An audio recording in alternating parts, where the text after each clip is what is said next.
en el universo etéreo de la alta sociedad, donde las confidencias vuelan más veloces que un susurro en un cóctel privado y los titulares se redactan como si fueran sentencias en mármol, se ha producido un enfrentamiento que amenaza con redibujar el mapa del poder mediático.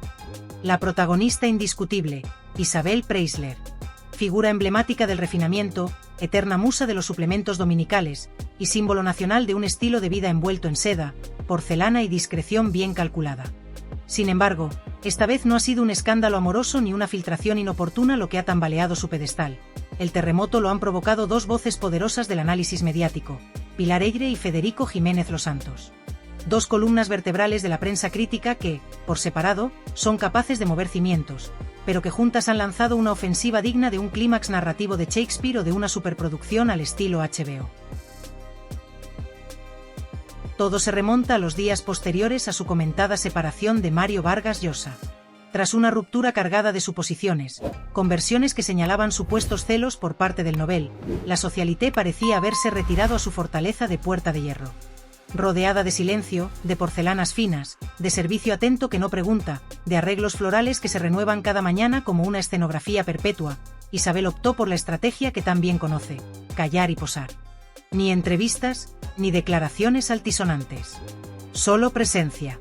Presencia y ese aura casi irreal que convierte cada aparición suya en una postal de elegancia sobrenatural. Sin embargo, en los ecos de esa calma se gestaba una tormenta. Porque en la ausencia de palabra, el relato queda abierto a quien se atreva a escribirlo. Y Eyre se atrevió.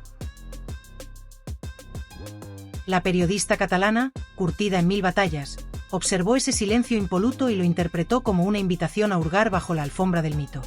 En una columna cargada de insinuaciones finamente hiladas, levantó el telón sobre una imagen de Isabel menos idílica, más humana, más táctica. No es tan reina como nos han hecho creer, dejó caer con ese estilo suyo que roza la ironía pero no pierde la compostura. El impacto fue inmediato. En redacciones, en foros digitales, en pasillos editoriales donde aún se comenta quién lleva más años reinando, si Isabel o la mismísima prensa del corazón. Eyre no se quedó ahí. Con una precisión quirúrgica, comenzó a exhumar pasajes de la biografía de la Preisler que muchos habían olvidado, o preferido olvidar.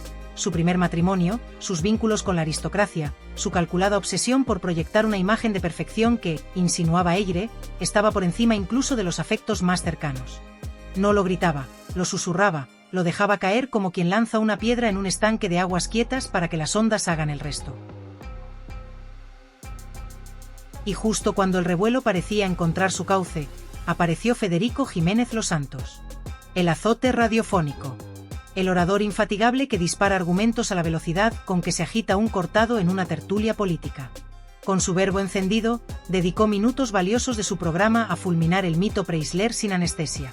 Una señora que lleva medio siglo viviendo de ser señora, soltó con una ironía brutal, mientras su audiencia contenía una risa que era tan cómplice como cruel. La frase quedó suspendida en el aire como una pintura que no necesita marco. De ahí en adelante, su crítica fue una demolición controlada. Cuestionó su influencia en ciertos medios, puso en duda el valor real de su estilo, incluso dejó entrever que la era Preisler podía estar llegando a su fin, convertida ya en un producto de mercadotecnia más que en un referente social. La reacción fue inmediata y dividida. Como siempre sucede con los mitos vivos, el público tomó partido. Algunos celebraban lo que llamaban el fin de una farsa, argumentando que la elegancia sin profundidad es puro cartón piedra. Otros, en cambio, salieron en su defensa. Isabel nunca ha dicho una palabra fuera de lugar. Su silencio es parte de su encanto. Pero esa misma estrategia de silencio, en esta ocasión, parecía volverse en su contra. Porque al no defenderse, al no hablar, quedaba a merced del discurso ajeno, de la narrativa que otros imponían. ¿Y Tamara? La hija estrella, marquesa digital de un imperio levantado sobre la estética y la corrección, optó por el escapismo piadoso. En redes sociales publicaba frases inspiradoras, recetas decoradas con corazones y bendiciones floridas. Cuando fue interrogada por los ataques a su madre, respondió como si estuviera leyendo un salmo: «Mi madre es el ejemplo de la elegancia y la verdad siempre sale a la luz». Pero las redes no perdonan ni se conmueven con facilidad. Los memes se multiplicaron. Uno especialmente viral mostraba a Isabel abandonando un castillo bajo el texto Game Over escrito en Comic Sans. Y sin embargo, cuanto más la atacaban, más parecía brillar su imagen. Como si cada crítica puliera más su fachada. Porque Isabel ha sobrevivido a dictaduras, a escándalos, a separaciones, a reinvenciones familiares. Ha sido viuda, novia, madre de celebridad, embajadora del buen gusto y memé nacional. Y sigue. Sigue en pie, con la espalda recta, con el moño intacto, con esa sonrisa que parece decir gracias por el intento. No se rompió. Tal vez se agrietó su halo de perfección, pero el mármol sigue firme. Porque, si algo ha demostrado Isabel a lo largo de décadas, es que domina el arte de resistir sin confrontar. ¿El resultado de los ataques? Un nuevo posado. En la portada de su revista de cabecera. Sonriente. Vestida de blanco impoluto. Mirando hacia un horizonte invisible. Con una serenidad que, según los expertos, ocultaba una estrategia milimétrica. Su gesto, según algunos observadores avezados, parecía esconder una amenaza encriptada. Me las pagaréis todas juntas, pero dicha con esa voz apenas audible que solo se oye entre los pliegues de una fotografía bien iluminada.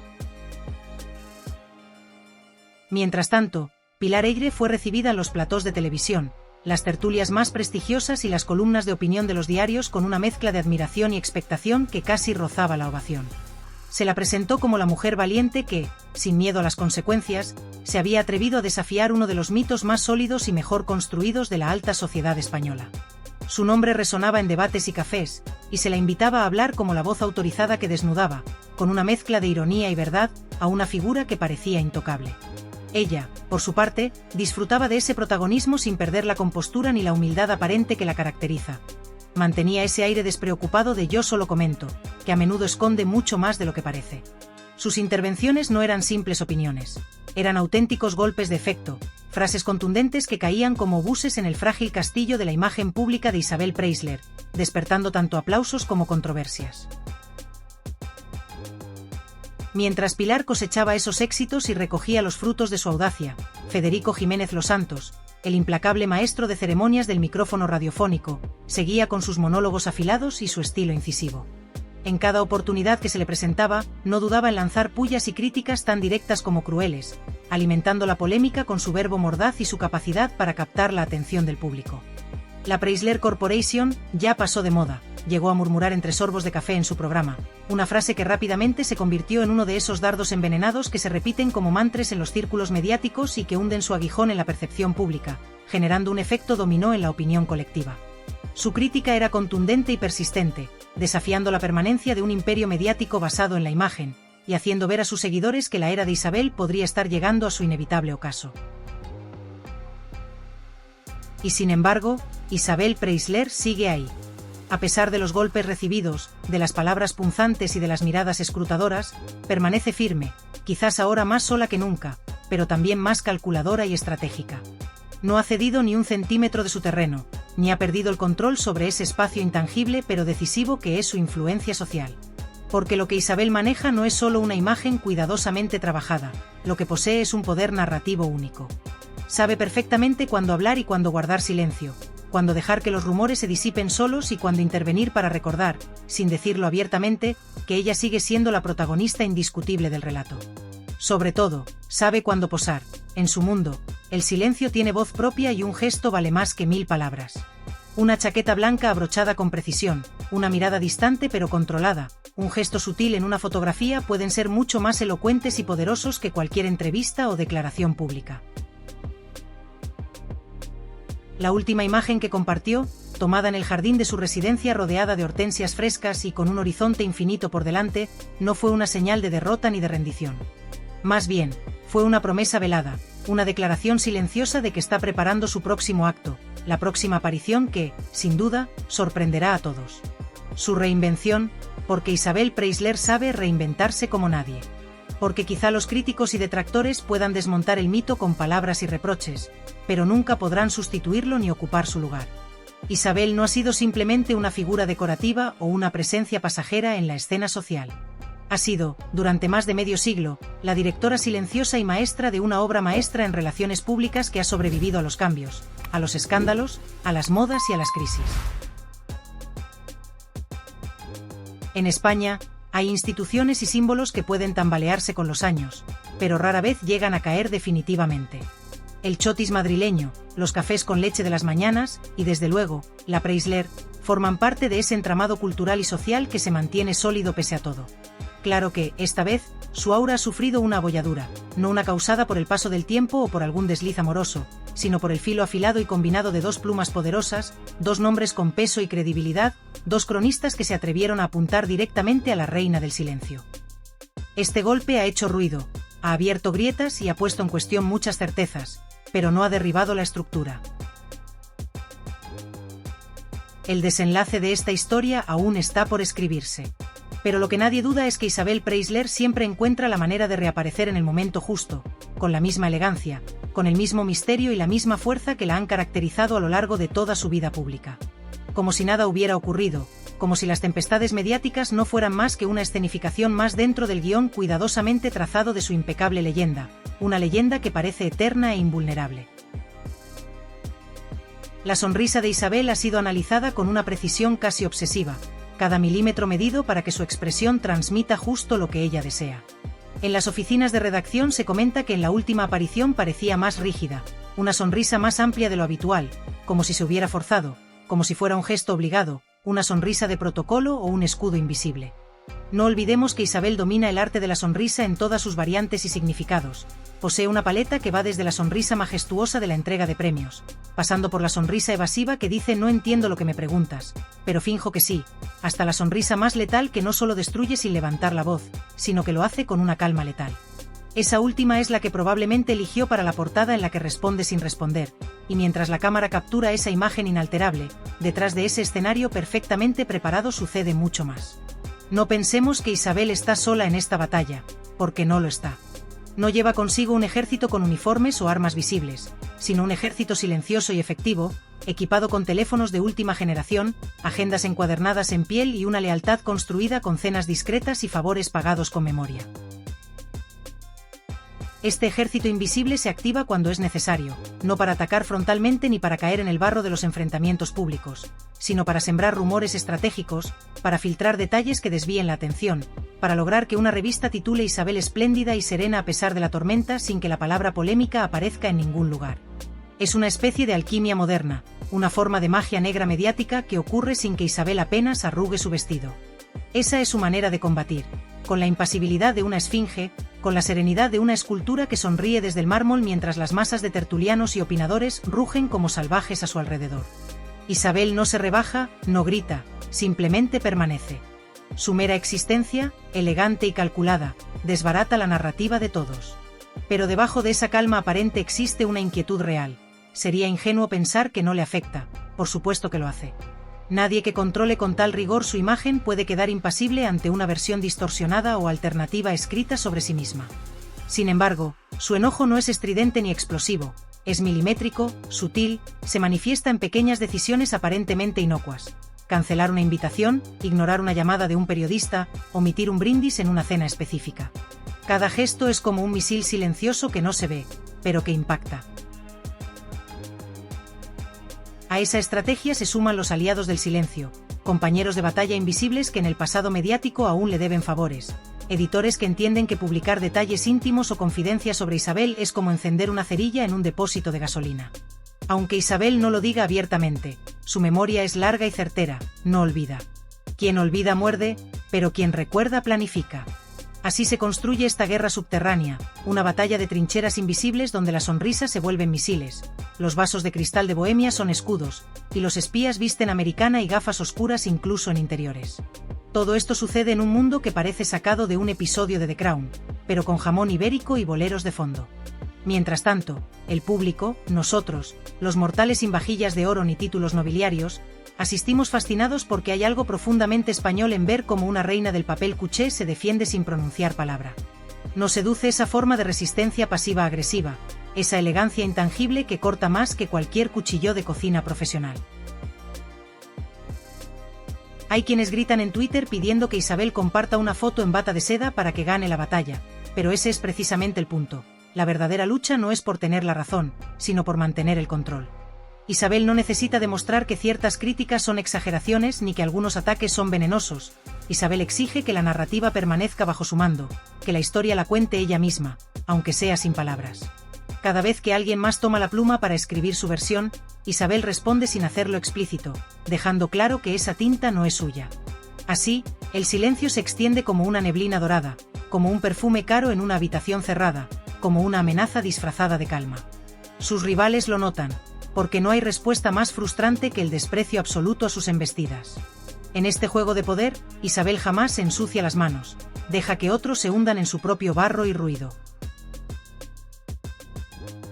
Este relato continuará, pero siempre en voz baja, como todo lo que Isabel hace, como todo lo que realmente importa. En ese silencio, suave pero firme como un bisón posado sobre los hombros, Isabel está escribiendo sin necesidad de pluma una lección magistral de diplomacia emocional. Una cátedra sobre cómo sobrevivir al fuego cruzado mediático con las uñas perfectamente arregladas y el cabello tan impecable como su expresión. No hay aspavientos, no hay directos de Instagram para aclarar malentendidos, no hay notas manuscritas llenas de lágrimas, solo silencio, pero no el silencio de la ignorancia, sino el silencio de quien ha visto todo, quien lo ha vivido todo y ha decidido que si no puede ganar con elegancia, entonces no vale la pena ganar. Este mismo silencio funciona como espejo. Cada palabra agresiva, cada exabrupto de sus detractores, rebota no en Isabel, sino en ellos mismos. Su ataque, sin resistencia visible, se vuelve más estridente y desesperado, y lo que parecía una crítica se convierte en obsesión. Para Isabel, que reina en el recato emocional, esta es una victoria más contundente que cualquier contraataque ingenioso. Nunca le ha interesado caer en el barro, ni siquiera para usarlo como escudo. El conflicto sí, pero siempre bajo control, siempre contenido, sin levantar la voz ni desordenar su blusa. Sus armas son otras: el dominio estético, la simetría emocional, el equilibrio. Donde otros gesticulan, ella posa; donde otros golpean la mesa, ella acomoda flores. Mientras los ecos del escándalo retumban en la esfera pública, Isabel responde con algo infinitamente más poderoso: una indiferencia calculada con precisión quirúrgica. En su mundo, todo comunica: una copa de vino servida con delicadeza, un leve giro del rostro ante una pregunta incómoda, una pausa estratégica antes de responder mejor no hablar de eso. Incluso la alineación perfecta de sus zapatos al salir en una fotografía es un discurso en sí mismo. Porque cuando decides no hablar, todo lo demás se convierte en mensaje, y el suyo es claro: no necesito defenderme, me basta con existir. Esa es la lección que quizá Pilar Eyre y Federico subestimaron. Creyeron que estaban atacando a una persona, pero en realidad se enfrentaban a un símbolo, a una estructura de valores cultivada durante décadas. Los símbolos bien construidos no se derriban con artículos o palabras, se vuelven más sólidos, más impermeables, porque cada intento de demolición solo recuerda al público porque estaban ahí desde el principio. Hay una profunda ironía en que dos figuras del establishment mediático se rebelen contra otra figura del mismo mundo, esperando aplausos por su valentía y ruptura cuando en realidad solo alimentan el ruido que Isabel domina. El ruido es su antítesis, porque Isabel no se sostiene solo por su belleza, relaciones o posados, se sostiene por su capacidad para no molestar, para no cargar a nadie con sus dramas. ¿Cuántas veces se ha sabido realmente qué siente? ¿Cuántas veces ha explotado en público o ha hecho un reproche visible? Ninguna. Y en un mundo donde el drama es moneda corriente, esa contención la convierte en una anomalía, en un enigma. Y como todo enigma bien cuidado, despierta respeto, irritación y fascinación. Ahí está la verdadera humillación para sus atacantes, no en la defensa, sino en la absoluta falta de necesidad de defenderse. Mientras Pilar teoriza y Federico sentencia, Isabel cena tranquila en un salón perfectamente iluminado por velas que no tiemblan, rodeada de un silencio que no pesa sino que brilla, que no es vacío sino estructura. Ese silencio también es un límite, una advertencia, un cordón de terciopelo en una galería. Puedes mirar, analizar, pero no tocar. Porque tocar implica entrar en su terreno, y allí Isabel siempre gana, no por ser agresiva, sino por no hacer nada. Eso es lo que desconcierta. El ataque requiere un oponente, y si ese oponente se disuelve en niebla, en vapor de Chanel número 5, el atacante queda solo, gritando al vacío.